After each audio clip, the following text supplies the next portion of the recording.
Hi and welcome back. Ollie at the Crafty Whisk here.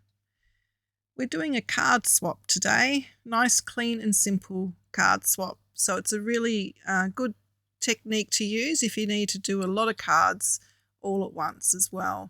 And it's nice and glittery, this one. I decided to do a Christmas theme. So I've got my panels all ready to go. And I'm using the stamp from Paper Rose Studio called Bold Leaves 2. And I'm also using a stamp from Kaisercraft called Christmas Garland.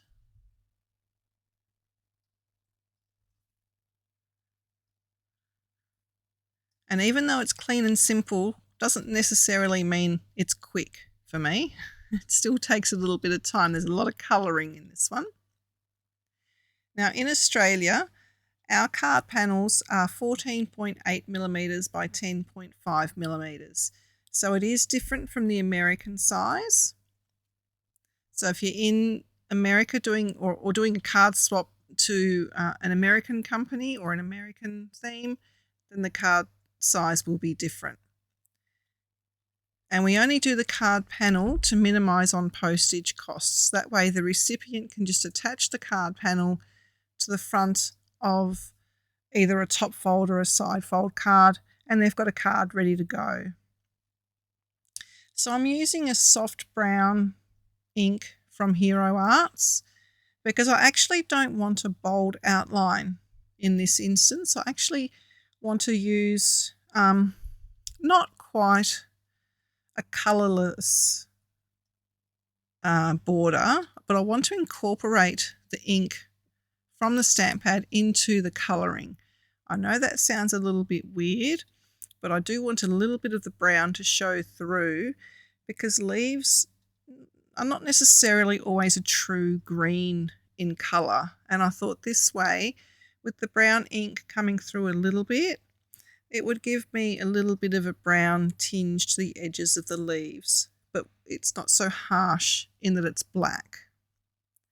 So I did all my stamping all at once, and that's what the Misti is absolutely great for, because you can just do multiple stamping. You can do as many card fronts or cards as you want, get it all over and done with. I'm speeding through the colouring process a little bit here for you, and I have kept it reasonably simple with the colours. I've listed them up the top of the screen there for you. And I'm blending dark to light. There is so many different techniques you can use for Copic blending, and it really does depend on the project as to how I do the blending. In this instance, I have chosen to go dark, medium, light, and then go over it again, dark, medium, light. And I'm using the dark just to pick up the veins of the leaf.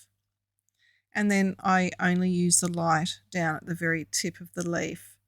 And that's where I've picked up a little bit of the brown from the ink pad as well.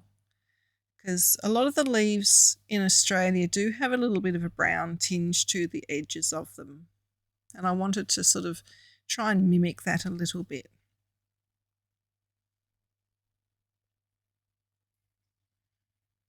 So I'm only going to do a few leaves for you, and then I'll just show you the end product. Because it's the same thing I do for all of the leaves.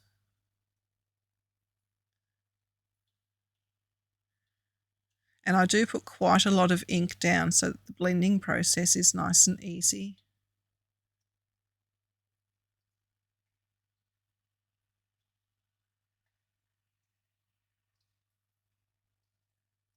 And you can use any alcohol markers for this. I just happen to have all these colours in my Copic range, but I also could have used my Ohuhu as well.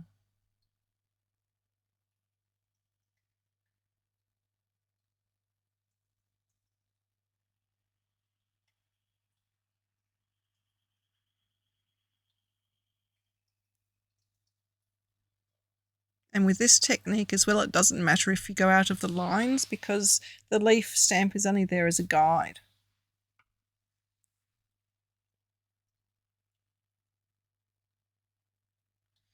And now I'm just highlighting the branch a little bit with a darker brown. So I'm just sort of, I'm not shading, I'm just putting a few lines in here and there to imitate bark.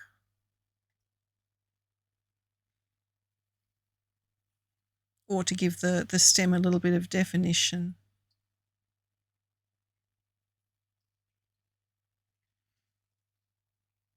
You certainly don't have to go to this detail, or you could go to more detail.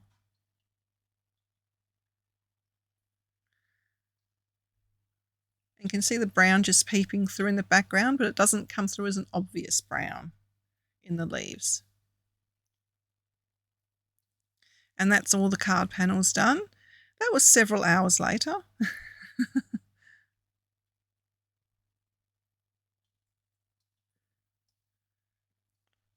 So now I go back to the Misti and I'm going to stamp the ornament.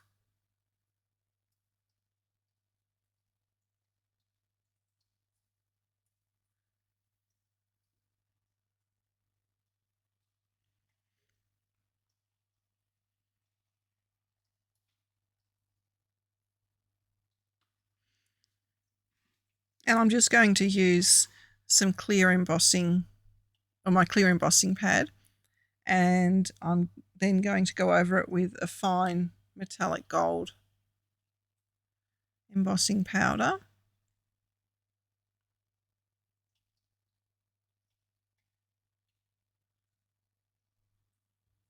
And I'm also going to use an embossing pen which has been brought out by Ranger, and I'm just going to draw a string which attaches the bauble to the branch. Now, I don't know if you can actually see where the bauble has imprinted, but I can in actual real life see where the bauble is. So I've just attached the string from the bauble to the branch. And then you just grab a scrap piece of paper folded in half, and then you can sprinkle over your embossing powder while the ink is still wet and sticky. And then you can leave it like this, and you can finish off all of your other panels, and then you can just use your heat gun at the same time and finish all of them at the same time, as long as you get it to this stage.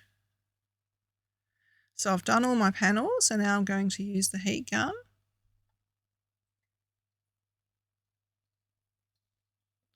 And you can use the heat gun either from the top of your project or underneath the project. And it's a good idea to warm your heat gun up before you actually use it on the project. That way you're spending as little time as possible with heat on your cardstock, and thus avoiding warpage. And there you go, nice and shiny. Once it goes from dull to shiny, that's when it's done. It's all melted. I'm trying to show you a little bit better there, going from dull to shiny. It's a bit hard to pick up.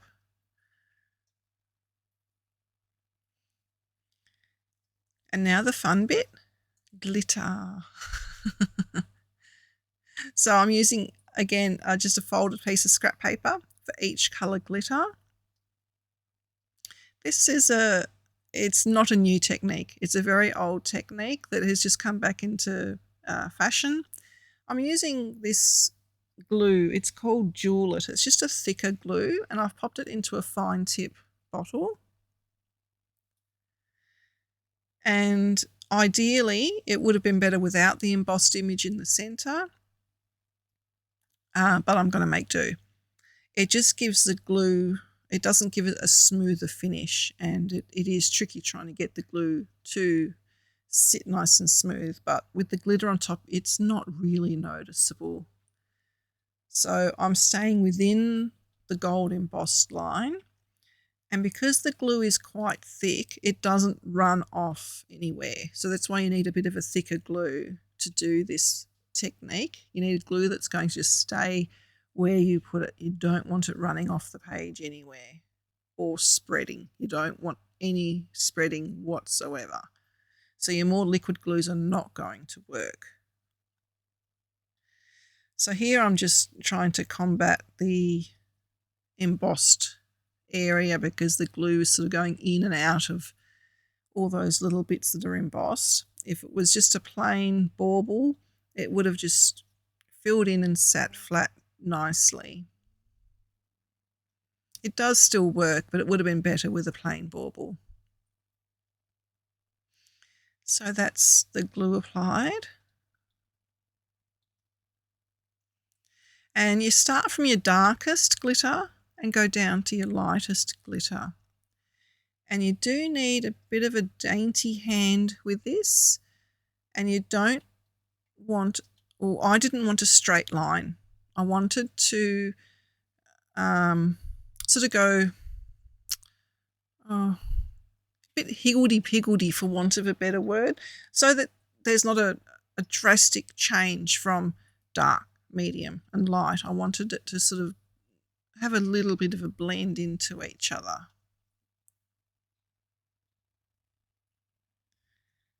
So that's the dark applied. And now a separate bit of paper, and then going in with the medium. And you can do different colours. You don't have to do the same colour family. You can use different colours. So, sorry, I've gone off screen a bit there because I was trying to concentrate.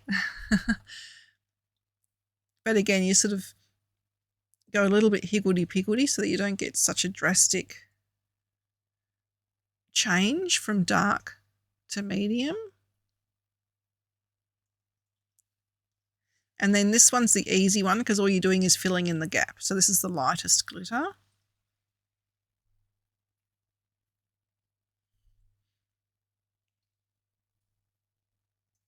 And all I'm doing is filling in that top little gap.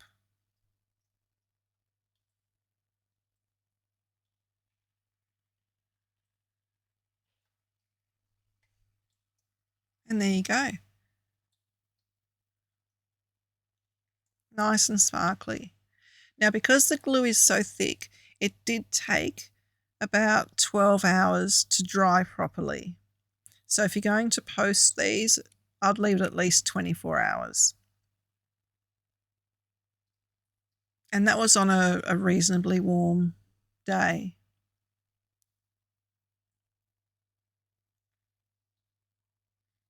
So I'll just show you one more time.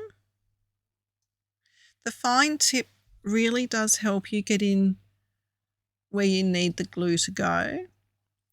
But also, being a thick glue, you can manipulate the glue a little bit as well, and you can remove the glue from where you don't want it to go if you make a boo-boo.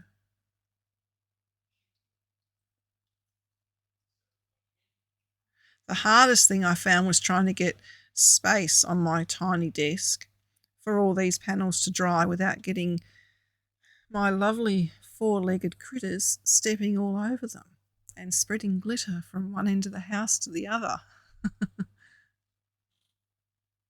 But we managed.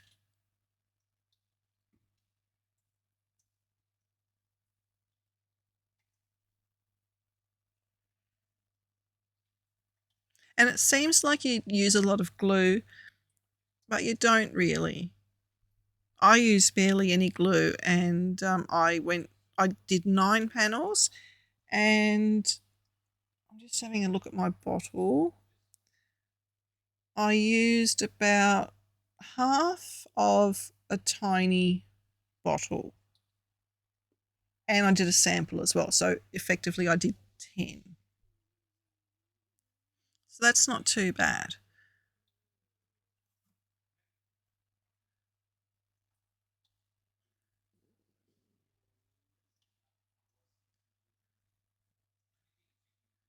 It'd be really pretty on balloons for a birthday card as well, or party hats. Streamers would be really pretty with. And sentiments. You know how you can get like happy birthdays and Christmas, and they're sentiments, but they're quite blank inside or they're a bold sentiment. Just fill it up with glue and then put the glitter in there. It would look really pretty, especially if you did like a rainbow effect. That would look spectacular.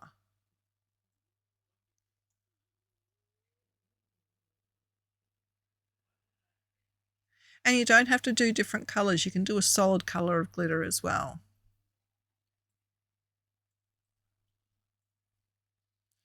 And the good thing with using the folded paper is you just fold it back together and scoop it back into your tub, and then you don't waste any of the glitter.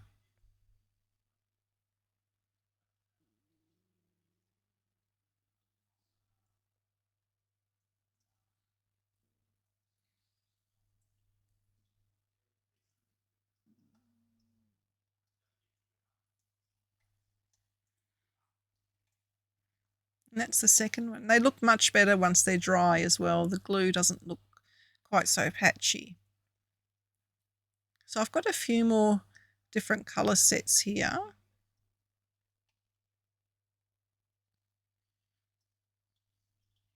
And just check out your local craft stores where you can get glitter from. This lot of glitter I got from a craft fair, and the store was called Little Bits.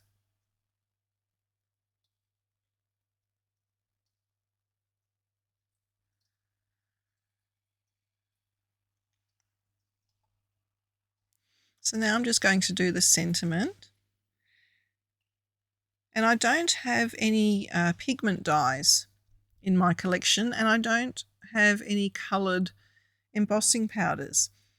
So I thought I would try using the Distress Oxide because it takes a little while to dry. And I know that it's not ideal to stamp sentiments with the Distress range because the whole nature of the ink is that it gives you a distressed look, not a crisp, clean look. But I thought I would give it a try and see how it works. So with this, I was very glad I had a stamping platform like the Misti because I did need to stamp it a few times in order for the ink to all settle onto the sentiment properly.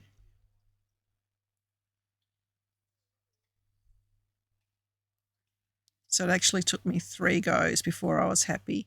And then I've used a clear embossing powder over the top because I wanted the sentiment to actually sparkle or shine as well. It looked plain when it was just sitting there in blue, and I experimented with black and I did not like it in black at all. It was very stark. So with the clear embossing powder, I find that I get a better result when I heat it from behind the project.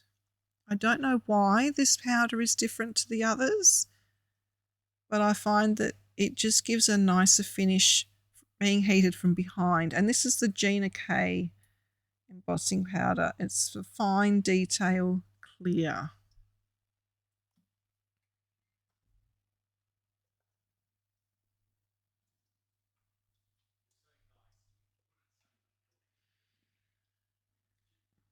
And it just gives a nice little shine. It's not in your face. It's not, gaudy and horrible. It just gives a nice little shine.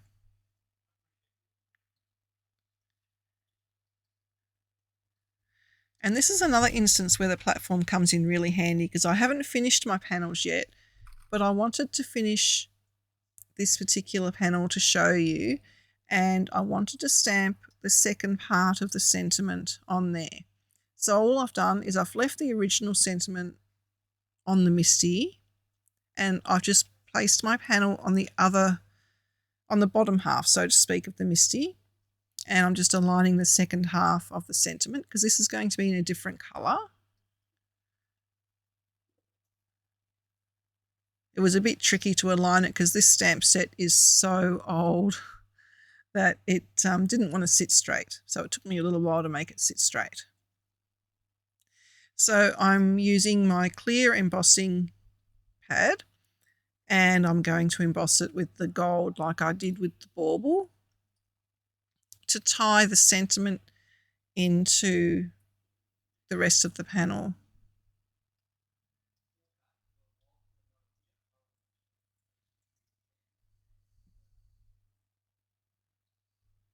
And I'm hoping that this actually meets the brief of clean and simple. I don't do clean and simple very well. It's not my comfort zone. I like putting a few things on cards, as you've probably noticed by now. So I've sort of followed the rule that at least 2/3 of the front has to be plain, whether it be white or another colour. It is plain, and not too many raised elements. So I've only got the glitter as the raised element, and I don't think that really counts as a raised element. So I think I'm okay. We shall see. Now, I do my card swaps through Dawn Lewis Imagery at dawnlewis.com.au. So if you're interested in doing card swaps within Australia, look her up and go to her card swap section on her website. And I get a lot of my supplies through Dawn Lewis as well. She is a wonderful, wonderful lady. So that's essentially my front or my card panel finished, ready for the swap. And I think it turned out really well. I'm really pleased with that. And I've already given my extra one away for a Christmas present. So now I'm going to show you how I finished it, how I would finish it if I received it myself. So I would back it onto gold to tie in with the gold embossing. So I thought I'd either use mirror gold or sparkle gold or glitter gold.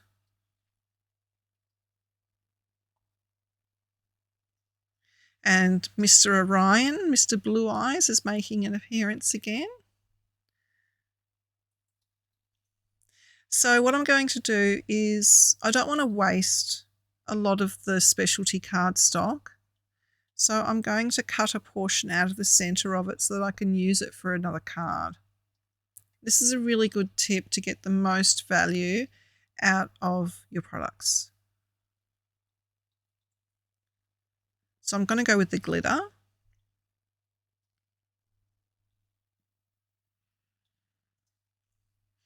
He's very curious, Mr. Orion. He loves coming into my craft room with me, although he tends to try and steal my pens.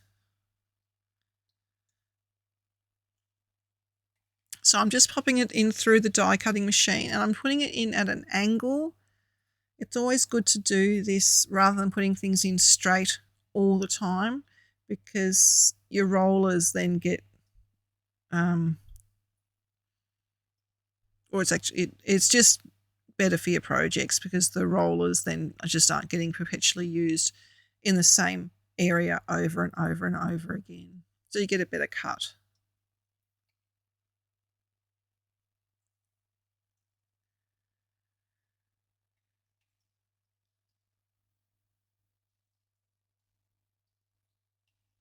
And that die set's from Waffle Flower, but you can get those nesting sets from a lot of different companies.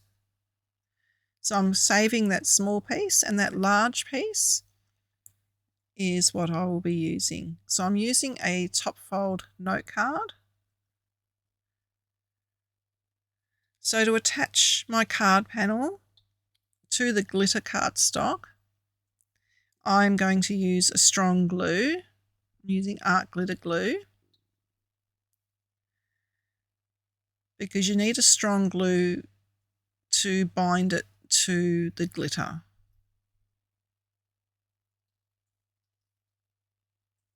Even though it's a non-shedding cardstock, the glitter is still a rough surface.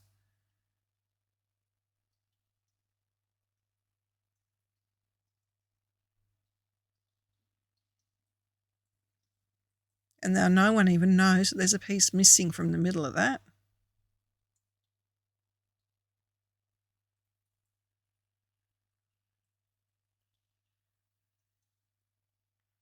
And now that fits beautifully on top of my note card there,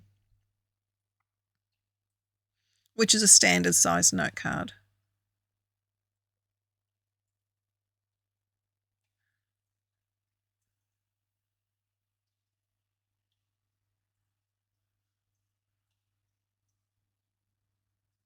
So to make it easy on myself, I just sort of tip it on its end so that I know it's perfectly aligned on one end, and then line it up as best I can on the other ones.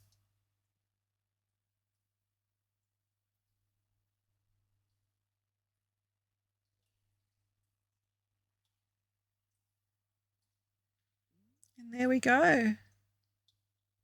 All done, all shiny, all sparkly, really pretty. Let me know what you think in the comments.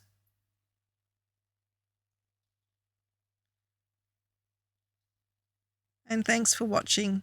Remember to click subscribe and like and share. I'll see you next time. Bye-bye.